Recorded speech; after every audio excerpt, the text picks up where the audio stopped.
प्रश्नावली 9.1 का question number 2। ये बहुत ही इम्पोर्टेंट क्वेश्चन है जो 2026 के बोर्ड मॉडल के लिए क्वेश्चन माना जाता है। हमने यहाँ एक फिगर बना दिया है जिसमें ए और सी एक पेड़ है। यहाँ से ए और बी जो है इस प्रकार टूटता है तो टूटते हुए डी बिंदु को वो जो है छूता हुआ जाता है। तो हमने लिखा है यहाँ पे कि माना कि ए भी एक पेड़ है जो बी बिंदु से टूटकर जमीन पर बी बिंदु पर मिलती है, जहां डीबी बराबर दिया हुआ है 8 सेंटीमीटर, ए बी बराबर एक्स, बी सी बराबर वाई। तो ए बी ये इसके बराबर है, ये डी सी के बराबर है, जिसको हम लोग एक्स और वाई माने, है ना।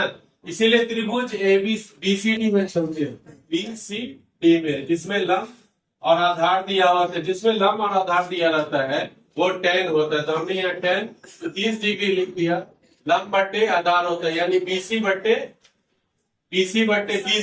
तो बीसी का मान इसमें दिया हुआ 22 और डीसी का मान 8 दिया है। जिसको हम लोग क्रॉस मल्टीप्लीकेशन करते हैं तो 8 को 1 से गुना करेंगे, 8 √3y, इसलिए y √3y 8 समीकरण 1। फिर ये देखते ये जो भाग टूटा है इसका भी निकालना है। तो इस भाग को हम लोग जब निकालेंगे तो सेक आएगा।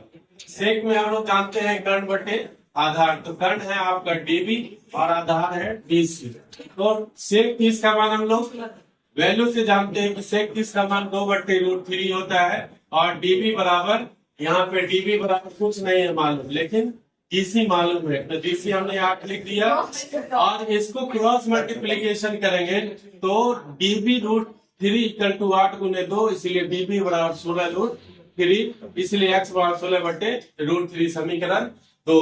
तो समीकरण 1 जोड़ 2 से, तो हम लोग समीकरण 1 में देखते हैं यहाँ पे x है और 2 में y है, तो x + y = x का मान इसमें लिखेंगे 16/√3 और y का मान लिखेंगे 8/√3। जब √3 का हम लोग एलसीएम लेंगे तो √3 ही आएगा। 16 8 को जोड़ देंगे 24, इसीलिए 24√3/√3 3 होता है, 3 × 24√3, इसीलिए x + y = √3 है। तो हमको निकालना था पेड़ की कुल ऊंचाई, तो पेड़ की कुल ऊंचाई 8√3 सेंटीमीटर²। ठीक है, इसी तरह ये क्वेश्चन कंप्लीट हो गया। फिर अगला क्वेश्चन नेक्स्ट डे बताएंगे।